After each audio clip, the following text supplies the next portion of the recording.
Good afternoon, everyone, and welcome to this NQA webinar on the NQA COVID Secure Guideline Verification. Before we start, can we just check that you can all hear us correctly, please? If someone could just type yes or no in the chat box.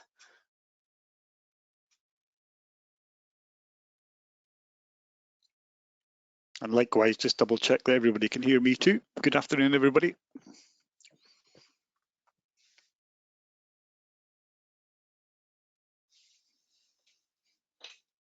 Can't see anything coming through. Ah, brilliant. Okay, fantastic. Right, excellent. So thanks very much for joining Steve and I this afternoon on a lovely sunny day when everyone, I'm sure, would rather be outside in their gardens. This is an important webinar for NQA. Obviously, it's the launch of our COVID Secure Guideline Verification. Had lots of inquiries about this, so hopefully we'll be able to answer any questions that you might have on this webinar. So before we get started, just to introduce myself and Steve, my colleague, I'm the Commercial and Customer Experience Director at NQA. I've worked here for about 12 years, responsible for everything commercial, all of our training courses and our client experience throughout all of our services. Steve? Yep, and my name's Stephen Burt. I'm the Field Director here at NQA. I look after all our full-time and our subcontract assessors and associates out there in the UK and Ireland, and I've been with NQA 11 years, incredibly. Great. So this is I think it's going to be about a 20-minute webinar where we'll just run through what COVID Secure Guideline Verification is. If you have got any questions, you're all now able to use that chat box. Please do drop them in there and we'll do a question and answer at the end. We'll also be recording this webinar live, so we'll circulate this to you so you've got a copy of it as well to reflect on.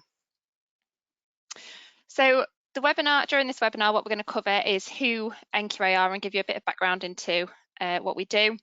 We'll run through in detail what NQA's COVID Secure Guideline Verification is, and that will include the criteria for the verification, the process for achieving verification, how you can promote the verification, and how it works if your organisation has more than one site, what happens if the government change guidelines, which is happening quite frequently at the moment, safety whilst on site, and the next steps. So first of all, who are NQA? Well, NQA are a world-leading certification body. We have operations right the way across the globe. This webinar is specific for the UK government guidelines, but if you are joining us from another country, then please do get in touch with your local office and inquire about this programme because it is available globally. We specialise basically in ISO certification of organisations, and we focus on predominantly quality, health and safety, environmental and information security in the UK. We've been operating now for over 30 years, and in total we've got over 50,000 certificates globally, about 1,000 employees worldwide, and we operate out of 90 different countries, so quite a large organisation. So what is COVID Secure Guideline Verification? This is what you've all joined us for today, so let's get into the meat of it. Basically, we've developed this product to support our purpose, and our purpose as a certification body is to build trust and support risk management in supply chains, and that goes right the way across consumers to staff and other wider stakeholders. And ultimately what we want to do through this product is support the country, the UK and Ireland, to return to work safely. So the COVID Secure Guideline Verification is an independent third-party verification by NQA designed to provide assurance that your organisation has put in specific measures to address and mitigate the transmission of COVID-19 in accordance with the government guidelines. The government issued some guidelines in April and revised those in May. And basically, this is a verification that you have understood and implemented those government guidelines. And through the COVID Secure Guideline Verification, we verify that your organisation or site on a given day has specific demonstrable measures in place that satisfy the government guidelines applicable to your sector. So how can this possibly help you as a business? Well, first and foremost, it helps you understand those risks that are there and how to mitigate and reduce the risk of transmission of COVID-19. But secondly, it also enables you to demonstrate a duty of care, that not only have you read and understood those government guidelines, but you've actually had independent verification that you've implemented those in accordance with what the government are requiring. And that should provide you with a level of reassurance to not only your staff, but customers that may come onto the premise or customers that may deal with you, and right the way up and down the supply chain for you, giving you a really good positive PR.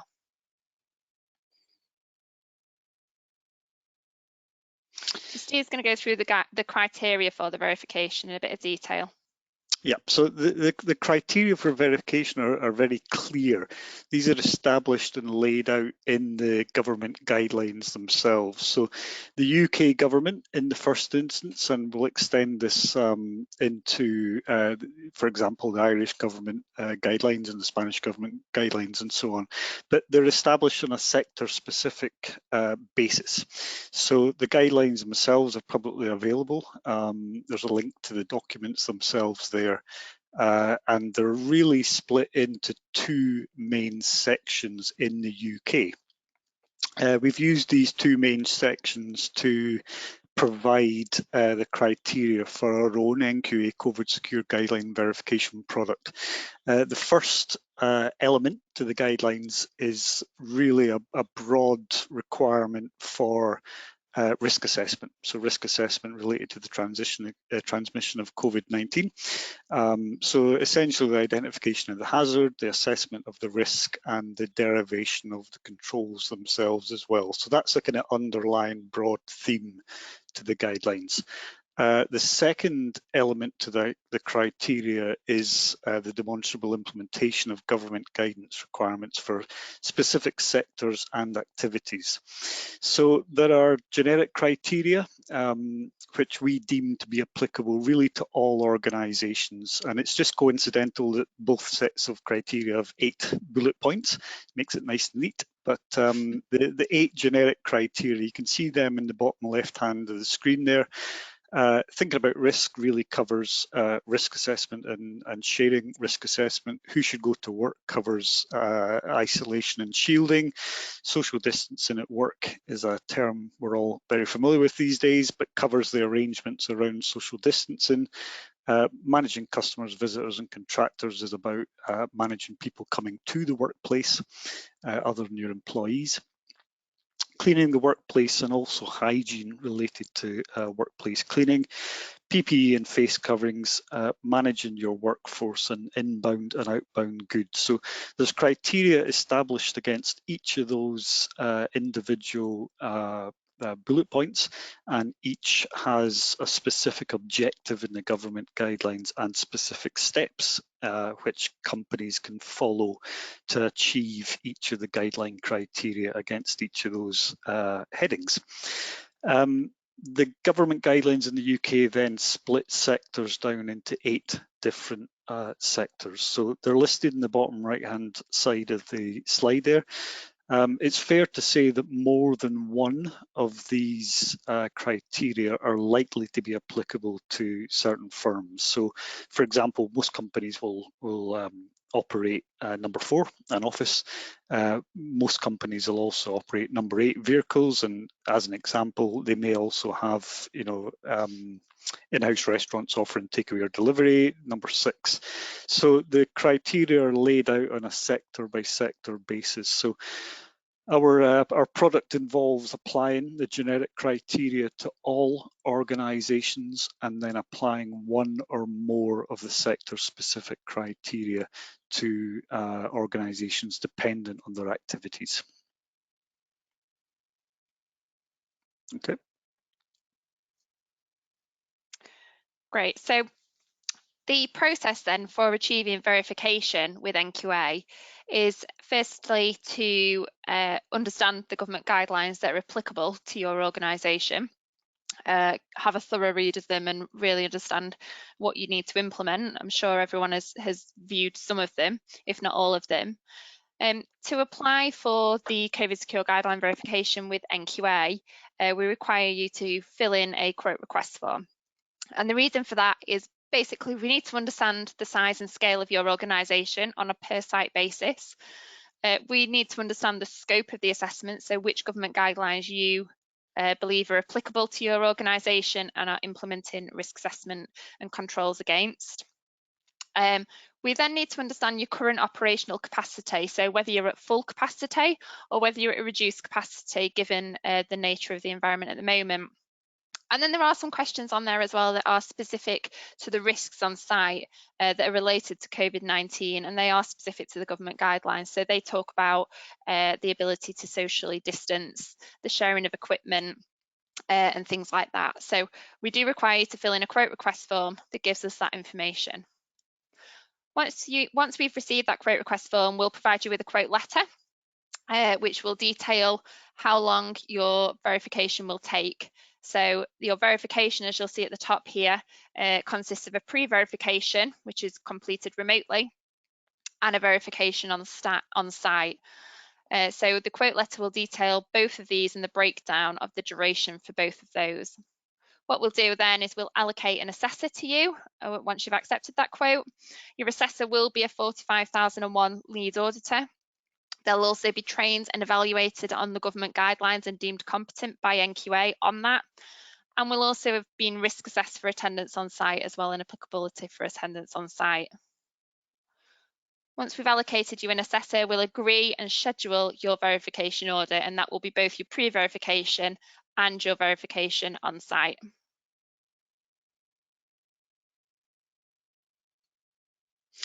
So the pre-verification element of the verification process is always undertaken remotely. There's a number of reasons for that. One is, or the main one is that we want to have some assurance before sending anybody to site that the receiving site has suitable arrangements in place in terms of minimising the risk from COVID-19, the transmission of COVID-19. So it's always undertaken remotely. We have obviously the technology and the skills in place with many of our audits taking place remotely at the minute, but it involves essentially a thorough review of your risk assessment. So the COVID-19 related risk assessments that a business is required to produce, and will align that with the government guidelines themselves. So we would expect as part of the pre-verification remote element for a client to send us over copies of their site-specific risk assessments and allow us to assess the identification and the assessment of the risks and the related controls. We would then look also at 3 further points, all of them related to the transmission and the control of COVID-19 transmission. So the first of those are social distancing practices. The second is hygiene and cleaning practices, and the third is current worker incidents of COVID-19. So the pre-verification element of the audit takes place with the client remotely, but with the client via video conferencing software or something similar, or even by telephone. Documents are transmitted, and the assessor, who is, as Laura mentioned, a qualified health and safety assessor, would undertake an evaluation of those 4 main elements: the risk assessment, social distancing, hygiene and cleaning, and current worker instance. And that then enables us to evaluate 2 things. One is primarily that it's safe and suitable for us to send an assessor on site thereafter, and secondly, to make sure that you as the client are in a state of readiness to go ahead with the main on-site verification itself. So, as per usual, as we do with all our products in NQA, we would provide a detailed audit report as part of the pre-verification process, explaining any findings which may arise and any next steps that are required in order to be ready for the on-site verification. Okay. And then the main verification itself. So this element of the process takes place on site. So following the pre-verification, obviously, The main aim of it is to verify the demonstrable implementation of your risk assessment aligned with the government guidelines. So it follows, generally speaking, the way that we would conduct our normal ISO audits, but obviously accounting for risk. So accounting for social distancing requirements, accounting for hygiene requirements, that type of thing. So we would conduct an opening meeting before starting the audit. We would obviously review the implementation of the government guidelines, including documented evidence, and we have a comprehensive audit report template that we'll use to do this, which is based specifically on the clauses, the headings, and the objectives within the government guidelines themselves. So it really is a completely comprehensive verification process against what the current government guidelines are, step by step and stage by stage.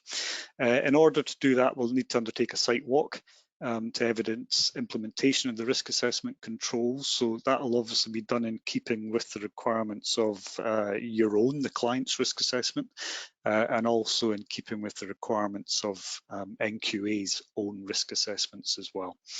And then, as we do for all audits, we conduct a closing meeting and present any findings and present the way forward at that stage. So it's a formal process, it's fully comprehensive against the government guidelines, and it's undertaken as you would expect any robust audit to be undertaken.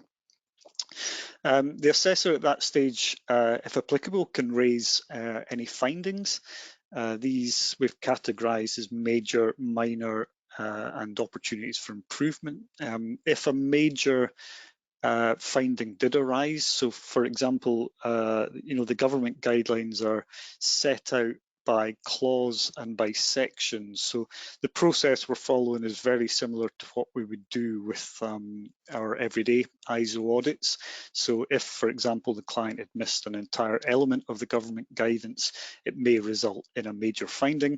And in that case, we would require to conduct a further on-site verification visit to close out or to fully re-verify, depending on the severity.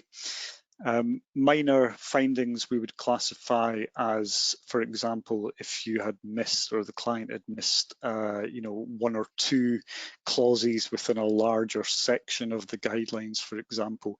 And in those circumstances, we'd usually be able to undertake a off-site closeout of the corrective action plans that were produced in relation to those minor findings, as well as a review of evidence of the completion of the corrective action as well. So, knowing the guidelines as I do, I can kind of anticipate many of the findings that there could potentially be being around infrastructure issues rather than necessarily documentation issues. So it would be relatively straightforward for us to undertake an off-site closeout of any corrective actions based on evidence that you provide, which could be photographs, for example, of infrastructure. It's important because this is a verification, and it's important because we are required to record the exact day upon which the verification audit takes place, that we set a time scale for the closeout of any findings. So we would allow 10 working days in the event of a minor finding for you to present the evidence, put it right, and allow us to verify that.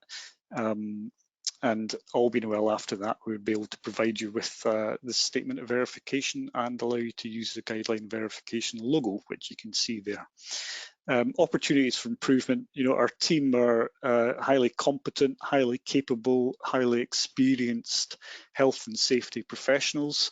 So this is a value added process as well, based on their experience, based on their knowledge, based on what they've seen in other organisations, based on their knowledge of statutory requirements as well. It may be appropriate for them to to highlight opportunities for improvement for you in terms of the arrangements that you have for your COVID-19 arrangements and meeting the government guidelines.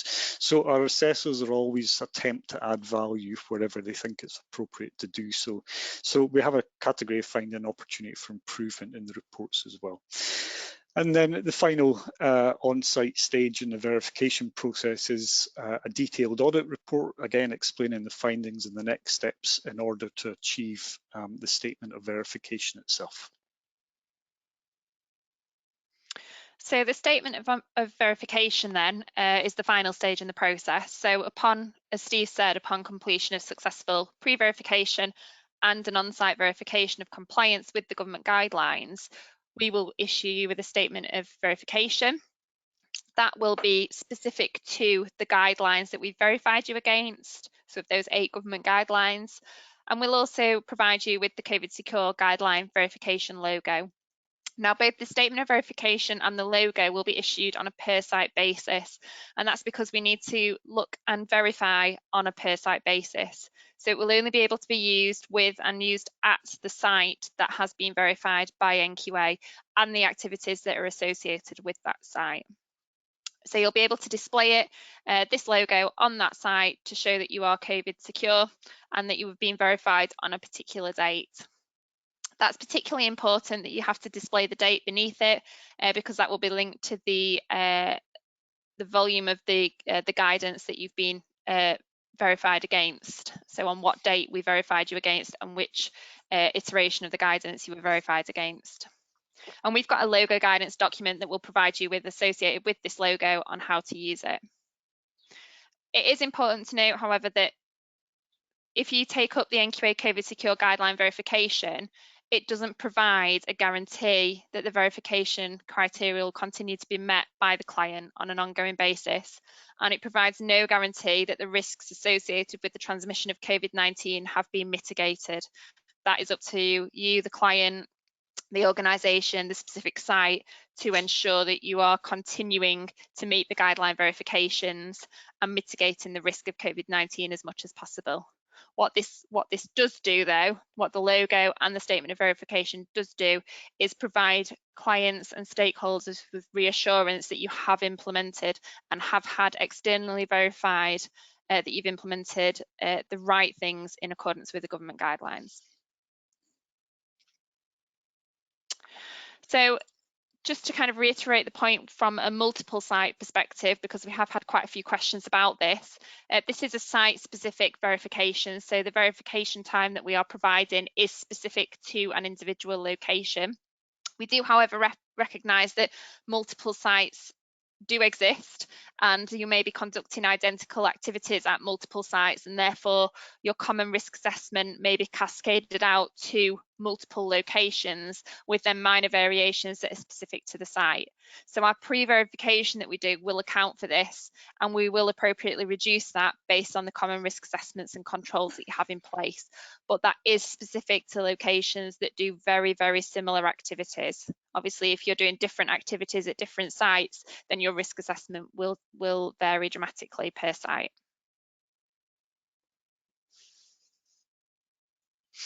So we recognise, this is an exciting new product for us that will contribute ultimately to, assisting the country to get back to work and all the economic benefit and social benefit that brings. But the bottom line is that the safety whilst on site of both the clients and the assessors is absolutely paramount to us here at NQA, and it's been extensively built into this process. So the protection of health and safety is absolutely critical and key here. We're asking people to go on site to do verification work. So it's important that we have as much reassurance and as many controls in place as we possibly can. So the assessor as we mentioned earlier, will be deemed competent based on both the government guidelines, but also there'll be a health and safety lead auditor. And here at NQA, we set the bar very high for our ISO 45001 lead auditors. Every single one of them is, as a minimum, NEBOSH General Certificate qualified, and they've all got extensive work experience in health and safety. So they're all health and safety professionals. They're all aware of the risk assessment process and that type of thing as well. We've developed our own extensive internal risk assessment, which covers everything from essentially the assessor leaving their house in the morning to getting back to their house in the evening, and absolutely every stage in between. So all our own assessors will be following and working to that NQA risk assessment, and likewise, because they'll have had the opportunity at the pre-verification stage to review your own risk assessments, they'll also be well aware of any internal control requirements that you have on your own site that they would need to follow. So when they arrive on site at that stage, they'll be suitably informed and following really very robust controls in terms of risk minimization. We do have a caveat that if the assessor deems the site to be unsafe when they arrive, then we empower them completely and will support them completely to end the verification and leave the premises immediately.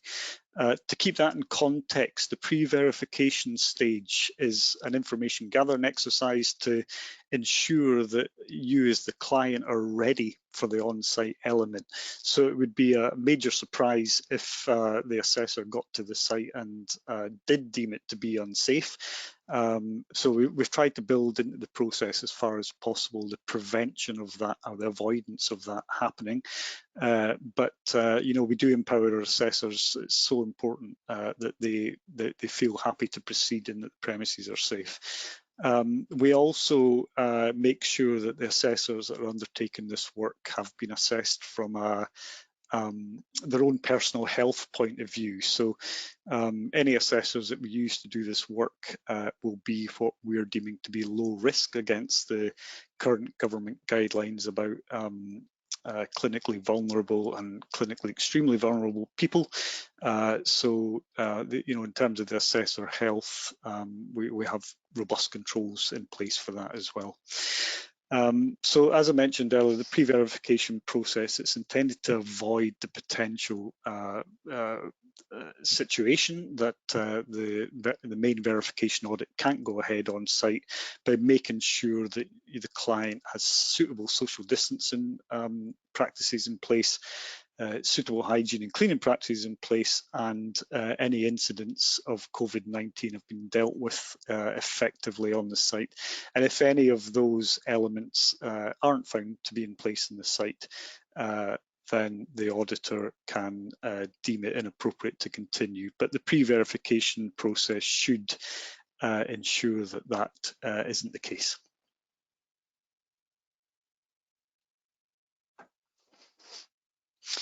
So one of the important things in the statement of verification that we provide, it will detail the version of the government guidelines against which the verification has taken place. And that's absolutely critical, because we're in an ever-changing environment at the minute as far as government guidance is concerned.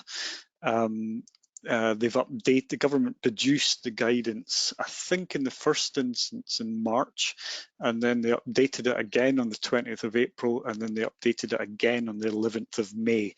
So we've got robust processes in place to make sure that we at NQA are made aware of any changes that take place to the government guidelines, and will revise the verification process, the verification criteria accordingly as the government guidelines are updated. So, if there are changes to the government guidelines themselves, then We'll conduct an internal gap analysis of the changes based on the categories, and we'll be able to deem those changes minor or major. Any minor changes, we will inform the clients that have had previous verification audits, and we'll ask them if they want to update their verification with the new date to reflect the most recent government guidelines, with a minimum on-site time required to verify that you're still implementing the original risk assessments and controls, and whilst on site, verify the amendments to the risk assessment and controls in accordance with the revised new government guidelines. If we deem the changes to be major changes, again, we'll inform those clients who've already had their verification audits and allow them to decide if they want verification, if they want it updated with the new date to reflect the most recent government guidelines. And also enhanced re-verification will be required on site to verify that the risk assessments and controls are still implemented and they've been revised in line with the latest government guidelines, and also they're still implemented effectively. So any verification statement that we produce, it details not only the date that the verification took place, but it also details the version of the government guidelines against which the verification took place. Okay, so that's about it from the webinar. We just wanted to detail some of the next steps. So obviously the first thing is familiarise yourselves with the government guidelines. If you download, we have on our website a guide to COVID secure guideline verification. Within that, there's a link that takes you directly to the government guidelines. Or you can also search for them just on the UK Gov website and return to work, and they're all available there and separated out per the 8 industry sectors. If you want to move forward with the COVID secure guideline verification with NQA, we require you to, as I said previously, complete and submit the quote request form. That again is available on our website, or alternatively, if you email us, we can send you a copy of that over. We're also offering, which is optional as well as part of this, we have a risk assessment returning to work training course, which is aligned with the government guidelines as well, to help you understand exactly what is needed in those risk assessments. You don't have to take that up. You can just review the government guidelines yourselves, but that is available. We've got a course running on Friday this week and one on the 12th of June as well. And then obviously once you've completed and submitted your quote request form and accepted the quote letter, we can get you moving towards and through the process towards completing your pre-verification and verification audits, and obviously then being able to move forward towards displaying the NQA COVID Secure Guideline Verification logo. Okay, so that's it from Steve and I. Thank you very much for listening, and we'll happily take any questions and answers.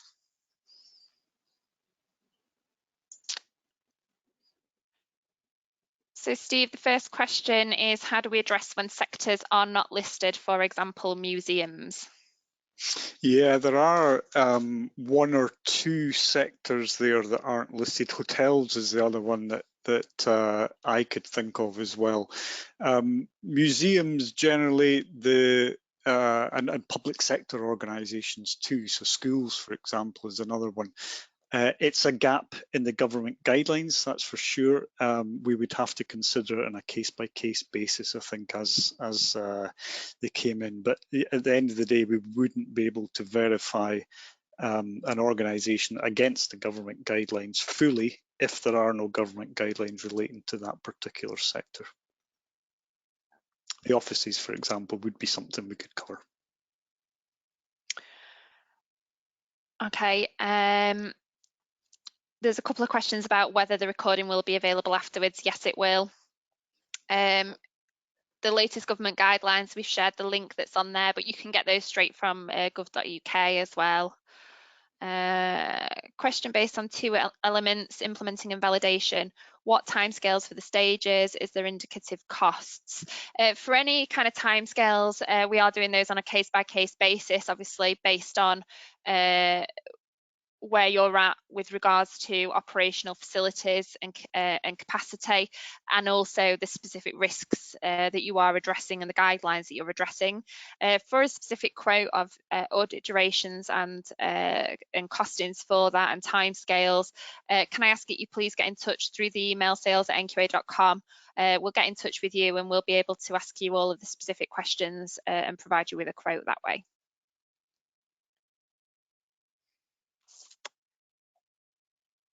Given that different UK regions are setting their own agenda, how do NQA approach that? Yeah, so the government guidelines that we're following are UK government guidelines, so they're applied UK-wide. The differences, as you can probably tell, I live in Scotland, but the differences in Scotland and Wales and Northern Ireland in terms of government guidance for getting back to work are minimal. The guidance varies in the different nations across the UK really about whether to go to work or not in the first place. But certainly the Scottish and the Welsh and the Northern Irish governments consider it acceptable and permitted to work if the role that you're doing contributes towards the fight against coronavirus, which clearly this product is intended on doing. But we've reviewed the Scottish and the Welsh and the Northern Irish guidelines in terms of sectors and returning to work, and accounted for that within the audit checklists and reports that we've prepared. Thanks, Steve. When do we anticipate that auditors will go out on site, and is there a lead time for that?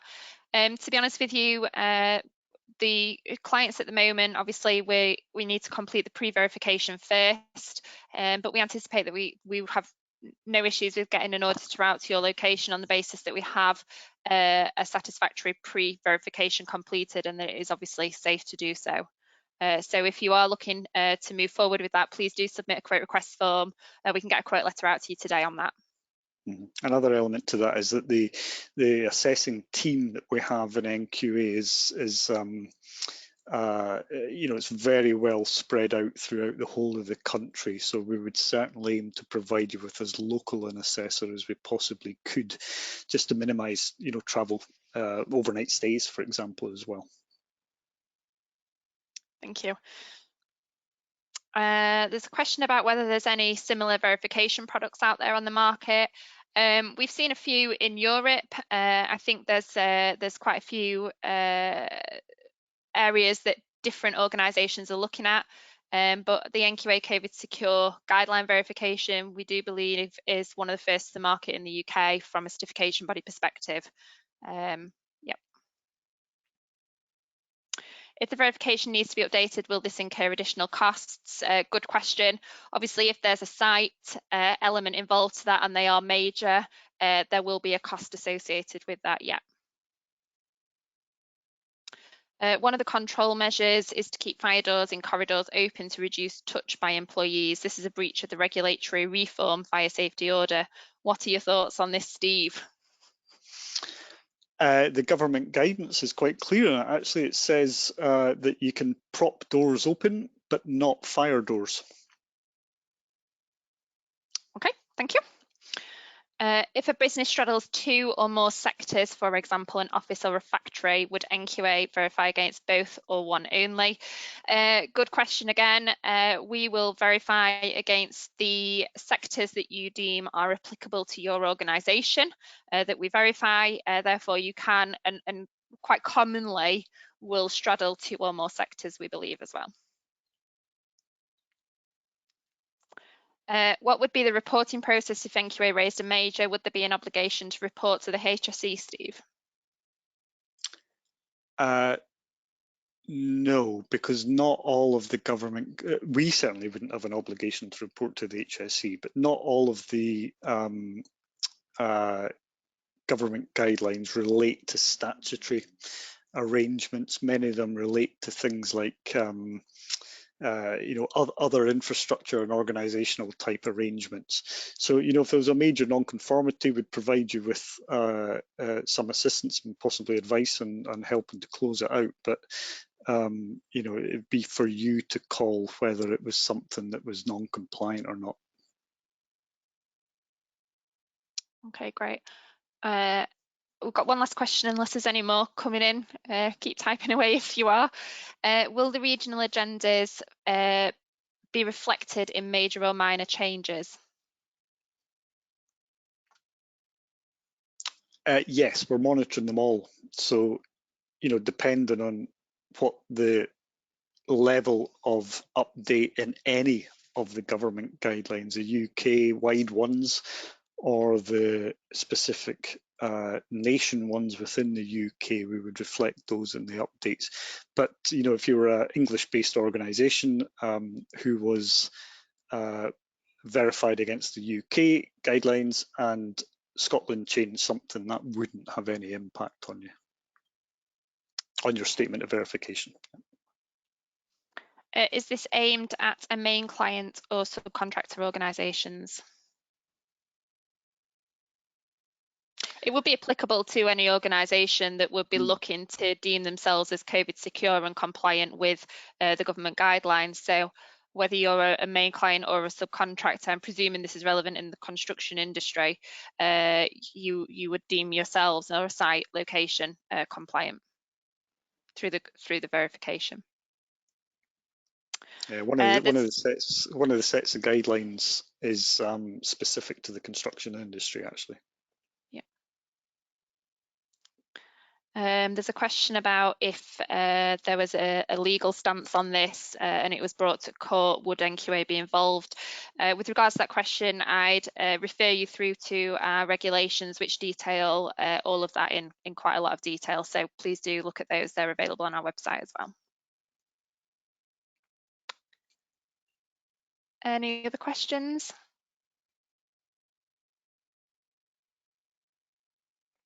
Nope, I think that's it then for now, Steve. So Steve and I will say thank you. Yep, thank you very much for your time.